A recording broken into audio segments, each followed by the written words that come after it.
A finales de 1898, cuando el ferrocarril recién había empezado a cortar la geografía polvorienta del centro del país, existía un pueblo llamado San Miguel de las Ánimas, perdido entre cerros resecos y magueyes retorcidos. No aparecía en la mayoría de los mapas oficiales, pero todos los arrieros que cruzaban entre Querétaro y Guanajuato sabían de su existencia por una sola razón: la comida de la señora Remedios. Decían que, en un México castigado por la pobreza, las enfermedades y el polvo que se metía en los huesos, en aquel pueblo había un fonda donde uno podía comer barato, abundante, y de una sazón que rozaba lo imposible. Antes de seguir con esta historia, suscríbete al canal para que no te pierdas más relatos de terror basados en hechos y lugares reales. Y cuéntame en los comentarios desde qué país o ciudad nos estás escuchando. Tu apoyo ayuda a mantener vivas estas historias que tal vez muchos preferirían olvidar. San Miguel de las Ánimas estaba asentado a un costado del viejo Camino Real, rodeado de lomas pelonas, con unas cuantas parcelas de maíz y frijol que apenas resistían las lluvias caprichosas. Las casas eran de adobe, techos de teja o lámina, puertas de madera hinchada por la humedad. El polvo rojizo se pegaba a la ropa y a la piel. El viento arrastraba papeles viejos, hojas secas y de vez en cuando el olor agrio de los corrales. Por las mañanas, la neblina se quedaba prendida entre los mezquites y por las noches el frío bajaba de los cerros como si alguien abriera la puerta de una habitación llena de muertos. En la esquina más cercana a la plaza, frente a la iglesia de cantera gris, estaba la fonda de la señora Remedios, una construcción baja, encalada, con un zaguán oscuro y un letrero pintado a mano que apenas decía «Comidas». Nada más. De día se veía salir humo blanco de la chimenea. De noche, una luz amarillenta temblaba tras las cortinas de manta. El lugar olía a guisos, a leña quemada, a café de olla, y sobre todo olía a algo más indefinible, un aroma que salía de la cocina como un susurro y que hacía salivar a cualquiera que pasara cerca. La anciana Remedios era menuda, encorvada, de piel curtida y manos huesudas marcadas por cicatrices viejas. Su cabello, siempre recogido en un chongo bajo, parecía más blanco que la cal de las paredes. Tenía unos ojos pequeños, muy negros, que brillaban con una mezcla extraña de dulzura y algo más, algo que muchos identificaban como tristeza y otros como vigilancia. Había llegado al pueblo muchos años antes, procedente del sur, según los más viejos, aunque nadie sabía con exactitud de dónde. No tenía hijos, ni marido, ni familia conocida. Solo la acompañaba un muchacho adolescente, Enrique, al que todos conocían como Quique, que le ayudaba cargando costales, atendiendo mesas y saliendo de madrugada quién sabe a dónde. El pueblo entero la adoraba. No era solo que sus guisos fueran suavecitos, sabrosos, con un punto de sal exacto y un perfume a hierbas que nadie más sabía combinar. Era que la anciana fiaba a quien no tenía dinero, regalaba un plato caliente a los que venían descalzos desde los ranchos cercanos, y siempre tenía una palabra amable para el que entraba cabizbajo. En la época de secas, cuando las cosechas se perdían, su fonda seguía teniendo carne, caldo espeso y tortillas calientes. Eso, en un país donde el hambre era casi una costumbre, era un milagro que los más religiosos atribuían, sin dudar, a la Virgen. No todos, sin embargo, veían ese milagro con buenos ojos. El padre Gregorio, párroco de San Miguel de las Ánimas, era un hombre de mediana edad, con rostro adusto y un bigote recortado que trataba de darle dignidad a su sotana gastada. Llevaba poco más de un año en el pueblo, enviado por el obispo después de que el cura anterior muriera de un mal súbito una madrugada frente al altar. Al llegar, el nuevo sacerdote notó enseguida que el lugar que más gente reunía no era la iglesia, sino la fonda de la señora Remedios. Lo inquietó ver cómo los feligreses hablaban de ella con un cariño que rozaba la devoción. «Padre, tiene que probar su mole de olla», le dijo un día doña Camila, una viuda que asistía a misa diaria. «Parece que le cura a uno hasta la tristeza». Él sonrió con condescendencia, pero aquellas palabras se le quedaron clavadas. Cerca de la estación de tren, una pequeña estructura de hierro y madera a medio terminar, vivía la familia de los Hernández. El padre, Julián, era jornalero en las vías. Su esposa, Magdalena, lavaba ropa para los comerciantes y a veces ayudaba en la cocina de la fonda. Tenían 2 hijos, Ana, de 15 años, y Tomás, de 8. Ellos, como casi todos, dependían en parte de los guisos de la anciana. Cuando Julián regresaba tarde, cansado y con la espalda rota, preferían gastar unas monedas en un plato ya hecho que encender el fogón y cocinar de cero. Fue Ana quien, una noche, empezó a notar algo que los demás parecían no ver. Aquella tarde, el cielo se había vuelto de un gris pesado, sin estrellas. El polvo del camino se pegaba al sudor y la luz de las lámparas de petróleo parecía emborronarse con la neblina. Ana se había quedado hasta tarde en la fonda ayudando a lavar trastes. La anciana trabajaba en silencio, moviéndose de un lado a otro con una agilidad que no correspondía a su edad. «Ya vete, hija», le dijo Remedios, secándose las manos en el delantal. «Se te va a hacer noche». Ana tomó su rebozo y se acercó a la puerta, pero entonces olió algo. No era el caldo de pollo, ni los frijoles refritos. Era un olor metálico, caliente, apenas oculto por el humo de la leña y las especias. Algo la hizo voltear hacia la parte trasera de la cocina, donde una puerta estrecha conducía a un patio interior. «¿Quiere que barra allá atrás, señora?», preguntó sin saber bien por qué. Remedios se tensó apenas un segundo. «No, hija, ya está limpio», respondió con una sonrisa que no alcanzó a sus ojos. «Anda, tu mamá se va a preocupar». Ana sintió un escalofrío que no supo explicar. Se despidió y salió al aire frío de la noche. Pero mientras caminaba por la calle empedrada, el eco de ese olor se le quedó pegado por dentro, en la nariz y en la garganta. Una combinación extraña de sangre tibia, cal húmeda y algo dulce, que la hizo sentir náusea y hambre al mismo tiempo. Los días siguientes, San Miguel de las Ánimas siguió su rutina monótona. El tren silbaba a lo lejos 2 veces al día, los niños corrían tras los burros, las mujeres se reunían en la fuente a chismear mientras llenaban sus cántaros. Pero debajo de esa normalidad, empezaban a suceder cosas que casi nadie relacionaba entre sí. Primero desapareció un vagabundo. Lo llamaban el Chato, un hombre sin familia que dormía en los portales de la plaza y que a veces ayudaba a descargar mercancía a cambio de un trago de mezcal. Lo último que recordaban algunos era haberlo visto, tambaleante, dirigiéndose hacia la fonda de Remedios una noche particularmente fría, atraído quizá por el olor a caldo que se escapaba por las rendijas.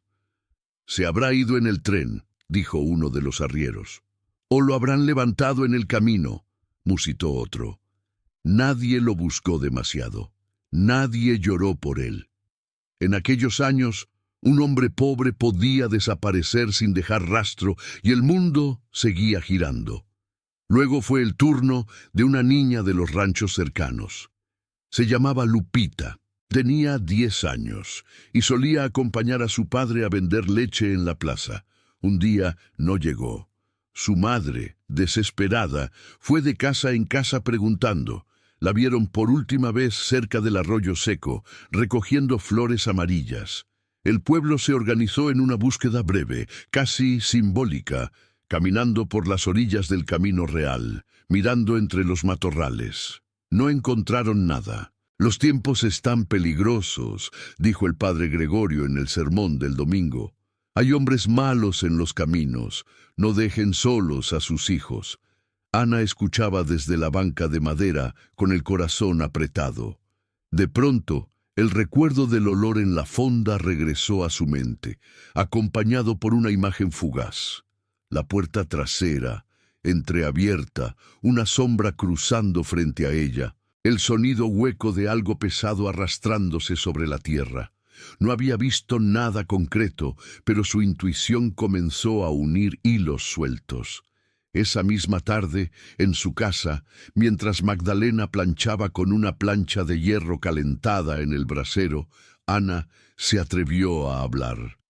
«Mamá», dijo en voz baja, «¿de dónde saca tanta comida la señora Remedios?»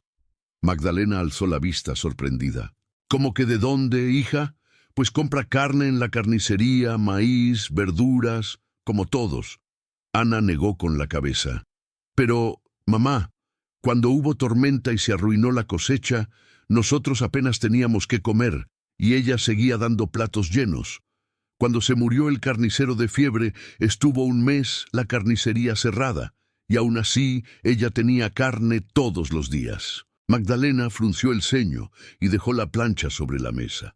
«A ver, Ana, no empieces con chismes. La señora es buena, nos ha ayudado. Si escucha que andas diciendo cosas, me va a dar vergüenza. ¿Entendido?» La muchacha se mordió el labio y asintió, pero la inquietud no se fue. Esa noche soñó con el patio trasero de la fonda, con pozos oscuros y cuchillos brillando bajo la luna. Mientras tanto, el padre Gregorio empezó a notar otra cosa. Cada vez que visitaba enfermos, cada vez que atendía confesiones, la fonda aparecía en las historias. «Padre, se me ha ido el hambre. Solo me entra la comida de la señora», le dijo un anciano tuberculoso. «Mi marido venía borracho y violento, pero desde que la señora nos da de comer una vez a la semana, ya no nos pega», susurró una mujer, con los ojos llorosos. «Cuando pruebo sus guisos, siento que, no sé, como si todo lo malo se me olvidara», confesó un joven que había perdido a su hermano en un derrumbe de la mina. Era extraño, pensó el cura, que tanto consuelo viniera de la cocina de una sola mujer, y aún más extraño que, pese a las privaciones y la miseria, en San Miguel de las Ánimas casi nadie muriera de hambre. Se morían de fiebre, de accidentes, de balazos en pleitos de cantina, pero de hambre no. Una tarde, el padre decidió aceptar la invitación de doña Camila y fue a comer a la fonda. El lugar estaba lleno. Campesinos, trabajadores del tren, mujeres con rebozo, niños mocosos, todos hablaban en voz alta, reían, sorbían el caldo con ansia. El ambiente era cálido, casi alegre, en contraste con el silencio solemne de la iglesia. Cuando el padre cruzó el umbral, algunas voces bajaron el tono y varios se santiguaron discretamente. «Padre Gregorio», exclamó Remedios, saliendo de la cocina con un mandil manchado de salsa. «Qué honor tenerlo aquí. Pase, pase, siéntese en esta mesa que está más despejada». El cura se acomodó mientras ella le servía un plato humeante. «Es caldito de res con verduras, padre. Le va a caer bien al alma y al cuerpo», dijo la anciana con esa sonrisa que nunca llegaba del todo a sus ojos. El padre se persignó y probó el caldo. Sintió, en efecto, que algo se encendía en su interior, un calor que no era solo físico, una especie de calma que le bajaba desde la lengua hasta el estómago y de ahí se expandía por el pecho. El sabor era intenso, profundo, como si cada ingrediente contara una historia diferente que, sin embargo, terminaba en la misma palabra: alivio. Por un momento, casi olvidó sus recelos. Por un momento, se dejó llevar por la sensación de bienestar. Luego, disciplinado, se obligó a recordar que su misión era cuidar almas, no dejarse seducir por placeres terrenales, ni siquiera cuando venían en forma de caldo.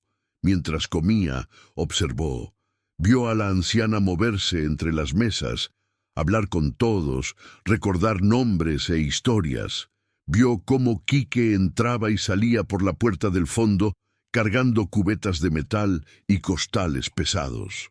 Vio, sobre todo, las miradas de los comensales. Había en ellas una gratitud que lindaba con la dependencia, una especie de necesidad que le erizó la piel. Cuando terminó, llamó a Remedios.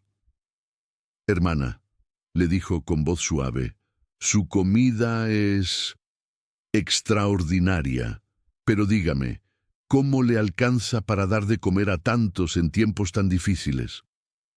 La anciana bajó la mirada y se secó las manos, aparentemente avergonzada. «Ay, padre, el Señor provee», susurró. «Yo solo hago lo que puedo.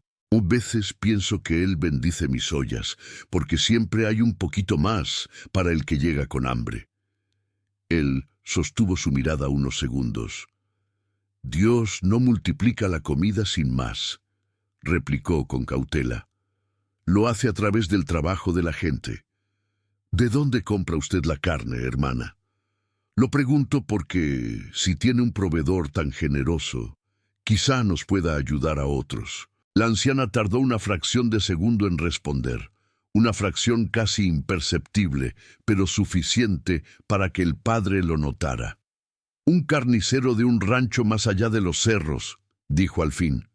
«Me la deja barata porque le compro en cantidad, pero es complicado que venga hasta acá. Además, padre, usted sabe que hay cosas que es mejor no andar contando. Si los gavilleros se enteran, me asaltan en el camino, y entonces, ¿qué comería el pueblo?» La explicación sonaba razonable, demasiado razonable. El padre asintió, pero algo en su interior se endureció. No insistió, se despidió, pagó, bendijo el lugar y se fue con más preguntas de las que traía. Esa noche, un viento helado barrió San Miguel de las Ánimas. Las puertas golpearon, los perros aullaron, las velas parpadearon. En la casa de los Hernández, Ana no podía dormir. A través de la ventana veía la luz lejana de la fonda, todavía encendida. Escuchaba, o creía escuchar, el chirriar de un cuchillo sobre una tabla, el golpeteo rítmico de algo pesado cortándose en pedazos. Tomás, su hermanito, dormía a su lado abrazado a una manta. Magdalena respiraba con dificultad en el catre de enfrente, agotada por la jornada. El silencio de la noche era apenas interrumpido por el silbido del viento y el crujir de las vigas de madera. De pronto se oyó un golpe seco en la calle, como si algo hubiera caído desde un carro. Luego, pasos rápidos. Ana se incorporó, conteniendo la respiración. Por la rendija de la ventana vio a Quique pasar frente a su casa, cargando sobre los hombros un bulto largo envuelto en un costal. El muchacho caminaba encorvado, con la cabeza baja. El bulto se movió, o quizás fue el efecto de la sombra. Ana sintió un nudo en la garganta. Quique siguió de largo, en dirección a la fonda. La muchacha pensó en despertar a su madre, en gritar, en salir corriendo, pero el miedo la clavó al colchón. Sentía que si hacía ruido, algo la iba a escuchar, algo que no era ni humano ni animal. Cerró los ojos con fuerza y se tapó hasta la cabeza, temblando hasta que el sueño, o el agotamiento, o una mezcla de ambos, la vencieron. A la mañana siguiente, el pueblo amaneció con una noticia correr como el rumor de un río subterráneo. Había desaparecido otra persona. Esta vez no era un vagabundo sin nombre ni una niña de los ranchos. Era alguien cercano, conocido por muchos. Era un mozo de la estación del ferrocarril, un chico moreno, risueño, de no más de 17 años, al que todos llamaban Pablito. Su jefe juraba haberlo visto la noche anterior, cerrando el pequeño almacén donde guardaban las herramientas. No vivía lejos, pero nunca llegó a su casa. Algunos dijeron que lo vieron beber en la cantina, otros que lo vieron caminar hacia la plaza. Nadie pudo decir con certeza qué fue de él. Magdalena, que lo conocía porque a veces le compraba comida en la fonda para llevársela a la estación, se persignó al enterarse.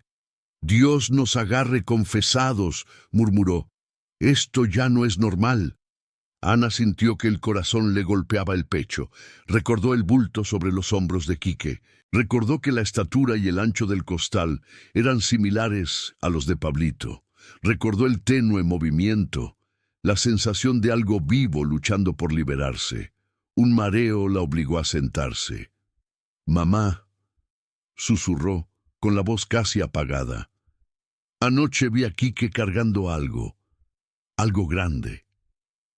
Magdalena la miró, al principio sin entender. Luego, su expresión se endureció. «No sigas», dijo tajante. «No vayas a decir tonterías que puedan meternos en problemas. Esa gente trabaja duro.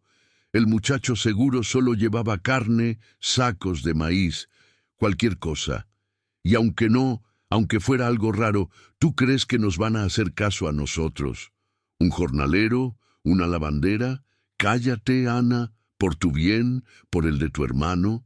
Pero las palabras de la madre, pensadas para protegerla, tuvieron el efecto contrario.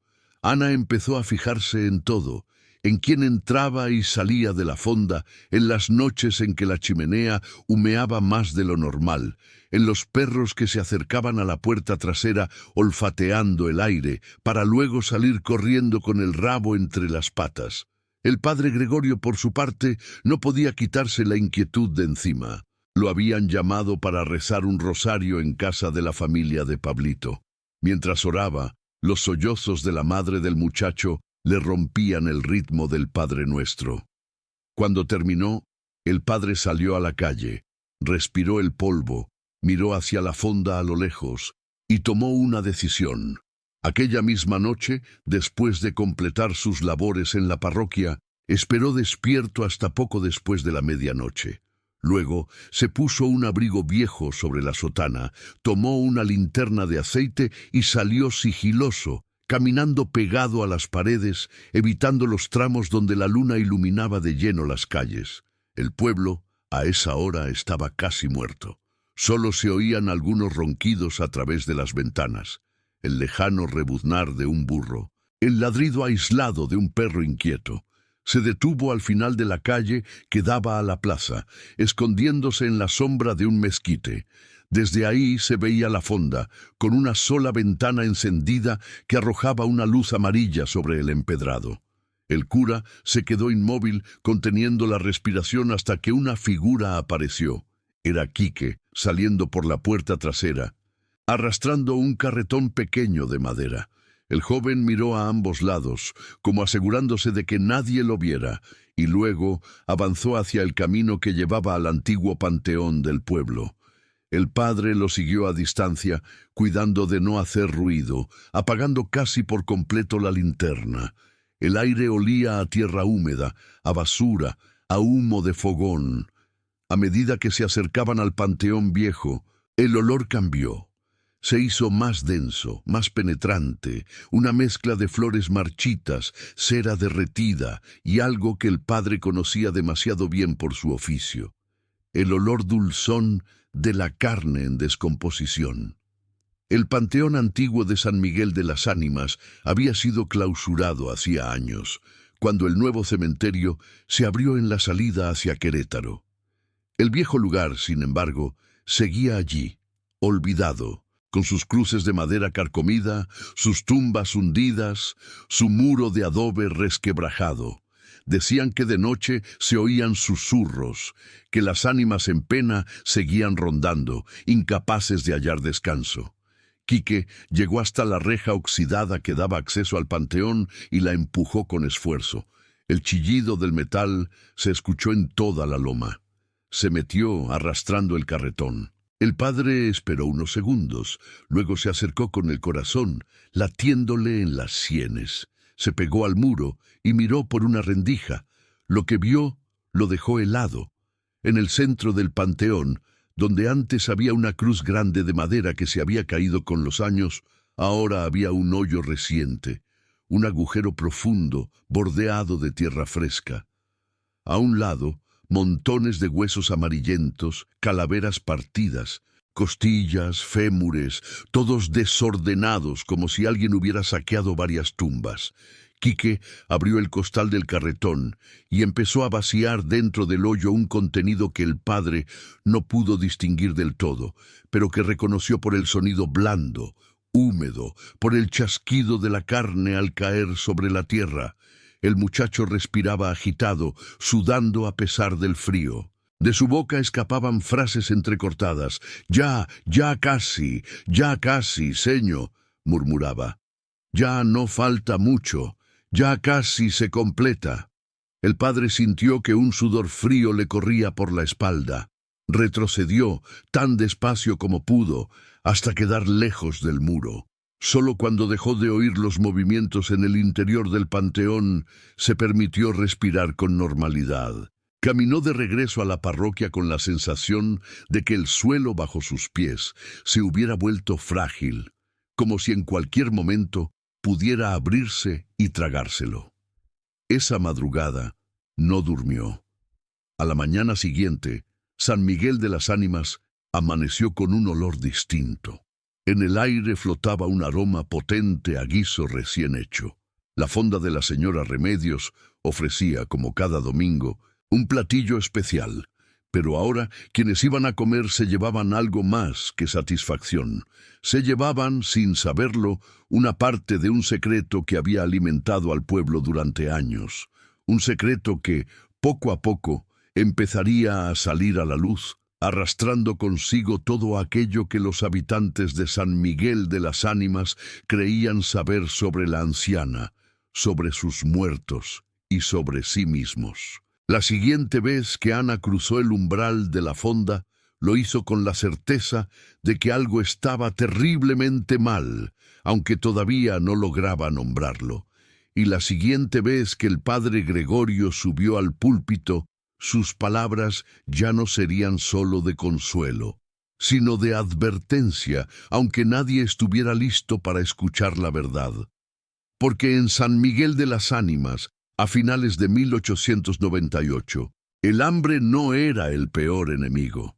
El verdadero horror estaba en los platos humeantes sobre la mesa, en los ojos agradecidos de la gente, en la sonrisa cansada de una anciana que había encontrado una forma de mantener al pueblo con vida, a cambio de algo que tarde o temprano exigiría su precio. Y esa deuda, como todas las deudas que se contraen con la oscuridad, siempre se cobra con sangre.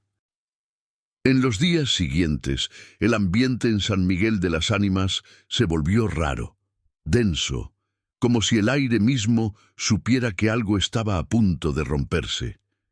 El tren seguía pasando puntual, dejando y llevando gente, pero los rumores sobre las desapariciones empezaban a colarse en las conversaciones de la plaza, en los susurros de las mujeres en la fuente, en las charlas de los hombres en la cantina. Dicen que Pablito nunca salió del pueblo, comentó un campesino, apoyado en el mostrador, mientras apuraba un trago de mezcal. Yo oí que se fue con los revolucionarios del norte, respondió otro. Ya ves que andan levantándose contra los hacendados. Revolucionarios mis huevos, saltó un tercero. A ese muchacho lo levantaron en la noche. Yo escuché gritos por la calle, pero mejor me hice el dormido. No es bueno meterse donde no lo llaman. En una mesa cercana, el padre Gregorio escuchaba en silencio, con el sombrero sobre la mesa y el vaso de agua sin tocar. Cada frase, cada rumor, le taladraba la cabeza. No podía dejar de pensar en el hoyo del panteón, en los huesos apilados, en el costal que Quique había vaciado dentro. Tenía ganas de levantarse y gritar que algo andaba muy mal, que debían detener a la anciana, registrar la fonda, escarbar el patio hasta el fondo, pero la prudencia, o el miedo, lo detenía. Sabía que sin pruebas sus palabras serían solo eso, palabras. Y en un pueblo que había encontrado en la fonda un alivio a su hambre y a su miseria, acusar a la mujer que les daba de comer era, poco menos, que declararse enemigo de todos. Esa tarde, cuando el sol caía detrás de los cerros y la plaza se teñía de naranjas y violetas, Magdalena recibió una visita inesperada, la propia señora Remedios. La anciana llegó acompañada de Quique, que cargaba una olla grande envuelta en trapos para mantener el calor. Magdalena salió a la puerta sorprendida, secándose las manos en el delantal. «Señora Remedios, ¿qué hace usted por acá?», preguntó un poco apenada. «Yo iba a pasar mañana por la ropa que dejé en la fonda». La anciana sonrió, mostrando unos dientes gastados, pero bien cuidados. «Ay, Magda, no seas tonta», respondió con familiaridad. «No vengo por la ropa. Vine a traerles un poco del guiso de hoy. Sé que tu marido anda flojo de trabajo por lo del tren y los niños están creciendo. Uno no puede dejar que les falte comida a los chamacos». Magdalena se sonrojó y trató de negarse. «No, señora, ¿cómo cree? Yo...» «Cállate», la interrumpió Remedios con un tono cariñoso pero firme. «Para eso estamos, para ayudarnos. Tú me has ayudado mucho en la cocina, déjame ayudarte tantito yo». Sin esperar respuesta, hizo una seña a Quique para que entrara. El muchacho dejó la olla sobre la mesa de la cocina. Ana, que estaba remendando una blusa, se quedó rígida, observando en silencio. Su mirada pasó del rostro de la anciana al de Quique y luego a la olla. Un reconcomio en el estómago le hizo preguntarse, con un horror que apenas se atrevía a formular, qué contenía ese guiso. «Es un estofado especial», explicó Remedios, mientras destapaba la olla un poco para que saliera el vapor. «Carne con chile, ajos, cebolla. Ya verás, Magda, vas a dormir de corrido después de esto». El aroma inundó la habitación. Magdalena cerró los ojos un segundo, como si una caricia invisible le hubiera recorrido el rostro. «Huele delicioso», murmuró. Ana, en cambio, sintió un revoltijo en la panza. El olor le pareció demasiado intenso, denso, casi pegajoso. Había en él algo familiar, algo que le recordó al panteón viejo donde de niña había acompañado a su abuela a llevar flores una vez al año. Se llevó la mano a la boca, conteniendo una arcada. Remedios notó su gesto. «¿Te sientes bien, niña?», preguntó, inclinando la cabeza. «Estás muy pálida». «Estoy bien», se apresuró Ana tragando saliva. Solo me mareé tantito». La anciana la miró con una curiosidad que no terminó de revelar. Por un momento, sus ojos negros brillaron con una intensidad extraña, como si intentara leer más allá de la piel de la muchacha, dentro de sus pensamientos. Luego sonrió. «La juventud a veces es sensible a los olores fuertes», dijo. «No te preocupes, con un par de tacos de este guiso se te quita lo delicada». Magdalena rió, nerviosa. «Sí, esta chamaca a todo le hace el feo», bromeó, sin notar cómo su hija se encogía en la silla. Antes de irse, Remedios se acercó a Ana y le puso una mano en el hombro. «Cuida a tu madre y a tu hermano, muchacha», susurró. «No dejes que les falte qué comer. Uno hace cosas que no se imagina cuando ve a los suyos con hambre». La frase, aparentemente inocente, le heló la sangre a Ana. Sintió que, detrás de esas palabras, había una confesión, un peso antiguo y oscuro que la anciana cargaba sola. Cuando se marcharon, con Quique empujando la puerta y la luz del atardecer recortando sus siluetas, Ana supo que ya no podía ignorar lo que su intuición le gritaba. Esa noche, cuando todos se acostaron, esperó a que los ronquidos de su madre marcaran un ritmo constante. Se levantó en silencio, se cubrió con un rebozo y salió de puntillas. La luna llena bañaba el pueblo con una luz lechosa que alargaba las sombras y hacía que las cruces de la iglesia se dibujaran como dedos huesudos en el cielo. No fue hacia la fonda, no todavía. Primero decidió ir al Panteón Viejo. El camino estaba casi desierto. Solo un perro flaco la siguió un trecho, olfateando el aire, para luego detenerse y de pronto retroceder con un gemido, como si una barrera invisible le impidiera avanzar más allá. Ana se detuvo frente al muro de adobe. La reja, medio caída, dejaba pasar una corriente de aire frío que olía a flores marchitas y humedad. Empujó la puerta. El chirrido le pareció un alarido que despertaría a todo el pueblo, pero nadie salió, nadie encendió luces. Entró. El suelo del panteón estaba irregular, con tumbas hundidas y montículos de tierra reseca. Las cruces de madera estaban partidas, cubiertas de musgo. Algunas lápidas de piedra tenían nombres borrados por el tiempo. El viento hacía chocar unas contra otras, las coronas de flores de papel, produciendo un susurro seco. Ana caminó hacia el centro, guiada por algo más que la memoria. Allí, donde debía estar la vieja cruz grande, vio el hoyo. No era tan evidente como la noche en que el padre lo había visto, porque alguien había intentado disimularlo. Había ramas encima, piedras, un par de flores recientes que desentonaban con lo marchito del resto del lugar, pero se notaba que la tierra había sido removida. Se agachó y con las manos desnudas empezó a apartar las ramas. El olor la golpeó como un puñetazo. Era una mezcla de carne en descomposición, cal húmeda y algo más, algo que tenía que ver con el hierro, con la sangre. Contuvo la respiración y siguió escarbando, hasta que sus dedos chocaron con algo duro. Pensó que sería una piedra, pero al tomarlo y alzarlo, la luna reveló otra cosa. Era un hueso, un fémur humano, de adulto.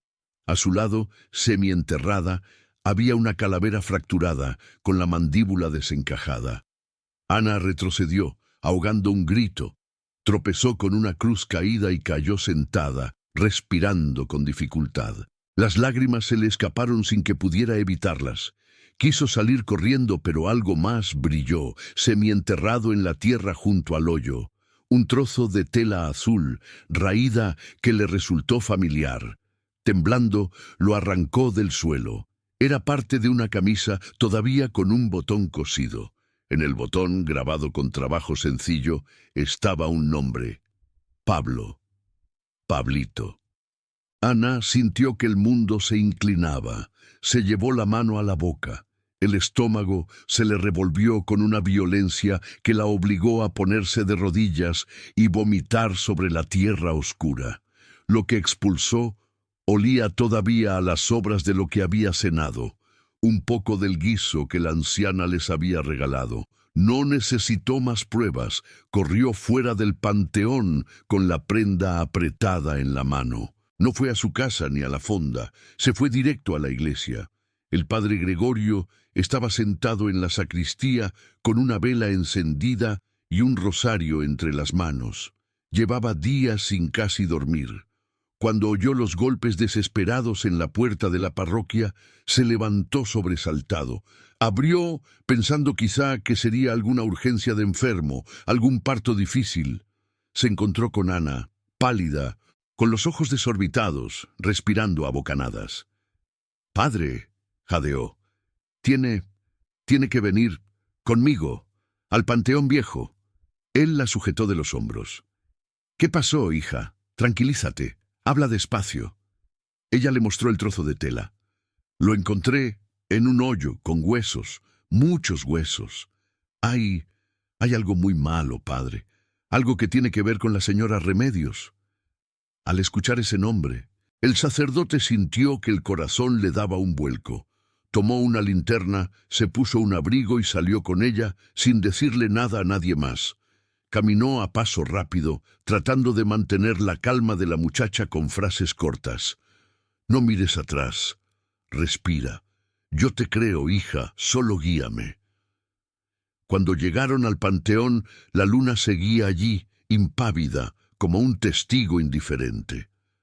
Ana lo condujo al hoyo. El padre se arrodilló, acercó la linterna y vio lo que ya esperaba ver, pero que aún así lo sacudió: huesos amontonados, algunos con restos de carne pegada, trapos, botones, un zapato de niño, un trozo de cinto, y encima de todo, la tierra removida recientemente, marcando capas de años de lo mismo.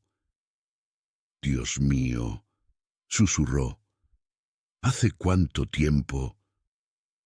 Ana lo miró, con lágrimas rodándole por las mejillas. Nos está dando de comer con ellos, ¿verdad? Dijo en un hilo de voz. Nos está alimentando con nuestros muertos. El padre apretó los ojos, conteniendo su propio impulso de vomitar. «Cállate», dijo, no como regaño, sino como un intento torpe de protegerla. «No vuelvas a repetir eso. No todavía». Se quedaron unos minutos en silencio, ambos al borde del desmayo. El viento arrastró una hoja seca que cayó dentro del hoyo, como si también quisiera servir de cubierta a aquel secreto obsceno.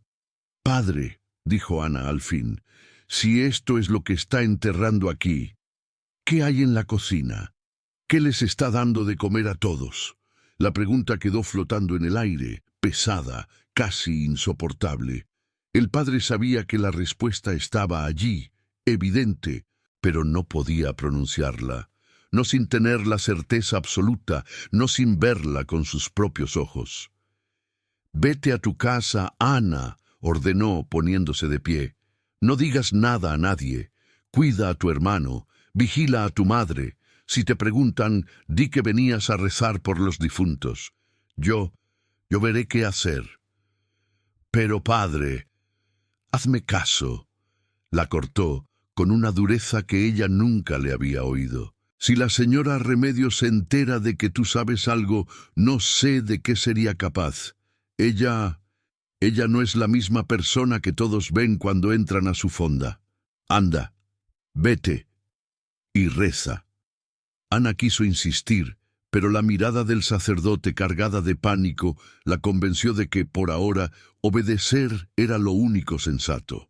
Se echó a andar de vuelta, aún temblando, sin notar que, a la distancia, un par de ojos la observaban desde entre las sombras, fijos, negros, como pozos de agua estancada. Esa misma noche, el padre Gregorio regresó a la iglesia, se encerró en el confesionario y por primera vez en mucho tiempo habló en voz alta sin dirigir sus palabras a nadie en particular. «Señor», murmuró con la frente apoyada en la madera, «si lo que empiezo a comprender es cierto, este pueblo se ha alimentado durante años del pecado más grande que uno puede imaginar. ¿Cómo se combate algo así? ¿Cómo se detiene a alguien que da vida con la muerte?» No obtuvo respuesta, como suele suceder cuando las preguntas son demasiado humanas para una respuesta divina. Al día siguiente, el pueblo despertó con una novedad. En la puerta de la fonda, colgado de un clavo, había un letrero escrito con letra firme, algo temblorosa pero clara. «Hoy no se abre. Cierre por inventario y rezos. Mañana habrá comida doble».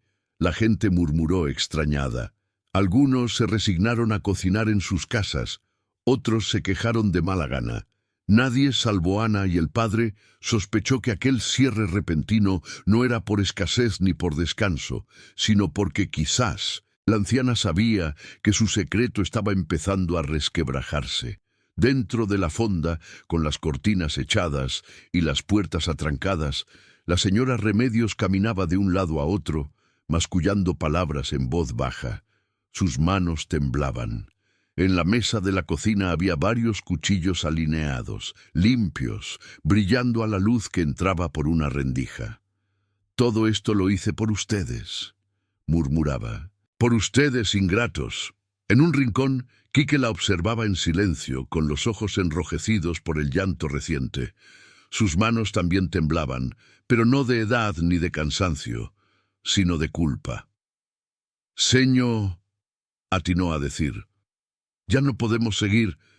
La gente ya se dio cuenta. La muchacha, la hija de Magda, ella vio algo. Va a decirle a todos». La anciana se volvió hacia él con una velocidad inesperada, como si fuera más joven de lo que parecía. «¿Y quién crees que le van a creer? ¿A una mocosa asustada o a mí?», espetó. «Les he dado de comer cuando ni el gobierno se acordaba de que existían. Les he llenado la panza mientras los ricos de la ciudad se empachan de carne en sus fiestas. Yo los he mantenido vivos. Su voz se quebró en esa última palabra.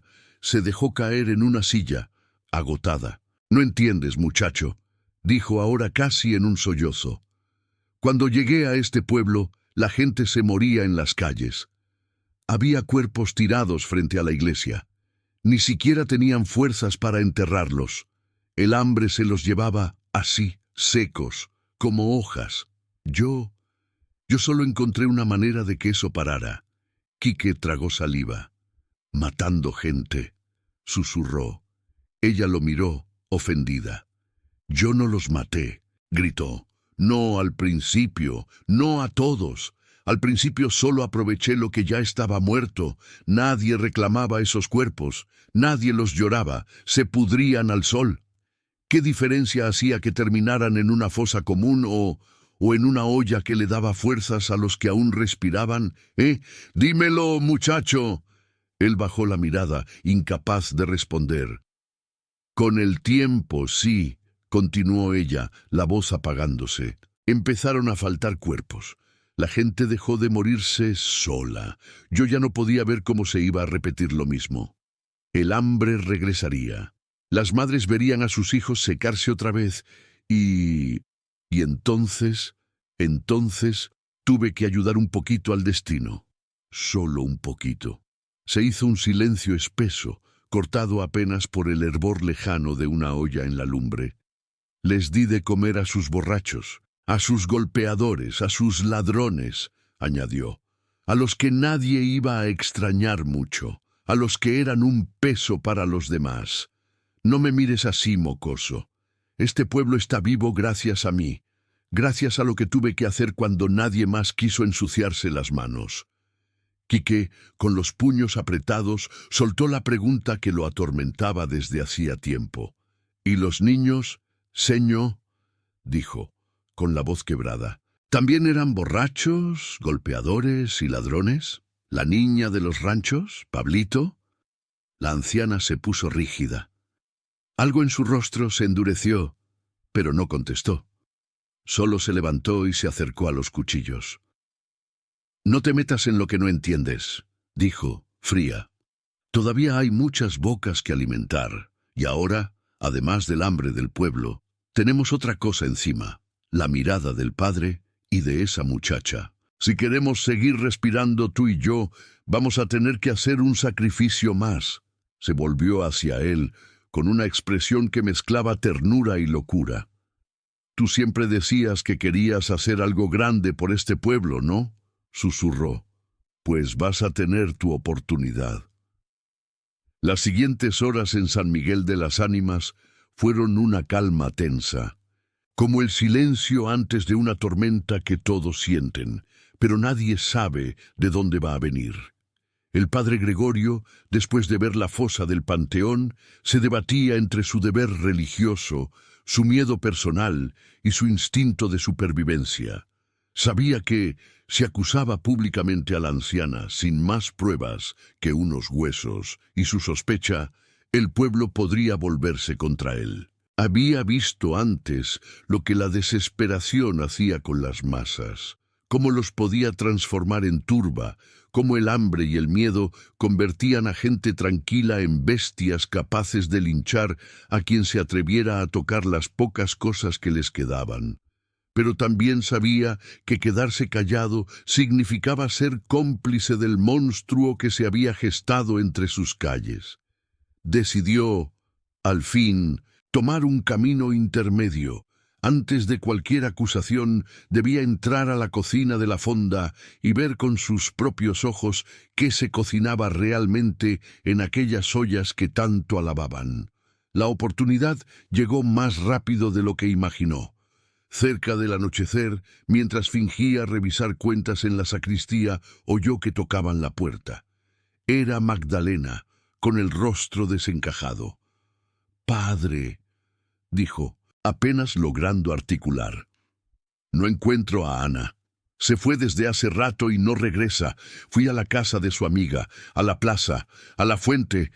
Nadie la ha visto. Yo pensé que quizá estaría aquí, ayudando, pero El corazón del padre se detuvo un instante. Recordó la mirada de Remedios, la conversación que podría haber tenido con Quique, la certeza de que la anciana sabía que alguien había estado escarbando donde no debía. ¿Desde qué hora no la ve, hija?, preguntó, intentando mantener la voz firme. Desde antes del mediodía, respondió ella, con los ojos vidriosos. Dijo que iba al río a lavar unas cosas, pero el río está seco, padre. No sé por qué se iría allá. Tengo miedo. Después de lo que ha pasado con los que han desaparecido, el padre sintió que la sangre se le helaba. Su decisión entonces dejó de ser un dilema moral y se convirtió en una urgencia absoluta. Vaya a su casa, ordenó, con voz que no admitía réplica. Cierre bien las puertas, no deje salir a Tomás.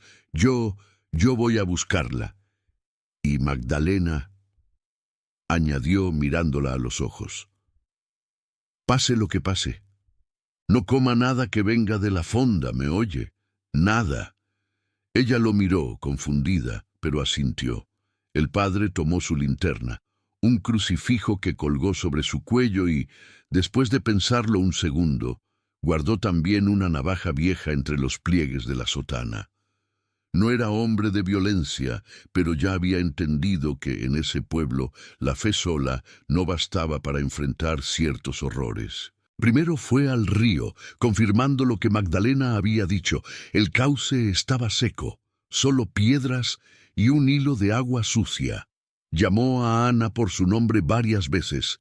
El eco se burló de él, devolviéndole su propia voz deformada. Luego caminó hacia la fonda. Desde la calle, el lugar parecía igual que siempre, salvo por el letrero de cierre.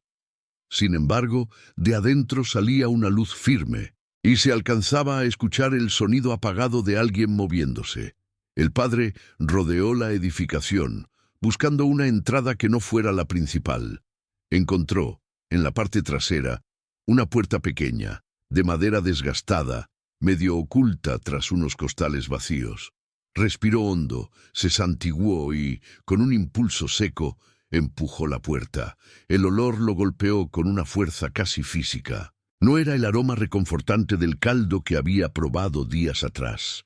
Era un tufo pesado, mezcla de especias, grasa hirviendo y algo más profundo. Ese hedor a carne que uno reconoce, aunque nunca la haya visto en ese estado. El padre sintió cómo el estómago se le revolvía, pero se obligó a seguir adelante. La cocina estaba casi a oscuras, iluminada solo por el resplandor de la lumbre. Grandes ollas de barro y metal burbujeaban sobre el fuego. Encima de una mesa de madera había trozos de carne cruda, algunos con hueso, otros más limpios, organizados con una pulcritud escalofriante. El padre se acercó a la mesa, levantó una linterna que colgaba de un clavo y la acercó a la carne. Vio, al principio, solo la fibra rojiza, la grasa blanca, la textura de cualquier pieza que pudiera venir de una res o un cerdo. Pero entonces, entre los pedazos, distinguió algo que le cortó la respiración. Una mano, pequeña, o mejor dicho, lo que quedaba de una mano, sin piel, sin uñas, solo tendones y huesos. Pero la forma era inconfundible. Soltó la linterna. El golpe la apagó, dejando la cocina sumida en una oscuridad que parecía aún más espesa después de aquel breve destello de verdad. «Ya vio demasiado, padre», dijo una voz a sus espaldas. El sacerdote se giró con brusquedad. A la luz temblorosa de la lumbre vio la silueta de la señora Remedios, de pie junto al fogón, con un cuchillo largo en la mano. Sus ojos brillaban como carbones apagados.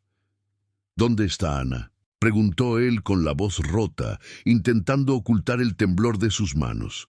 La anciana inclinó la cabeza, como si esa pregunta la sorprendiera de verdad. «La niña es lista», respondió. «Más lista de lo que yo hubiera querido. No está aquí, todavía.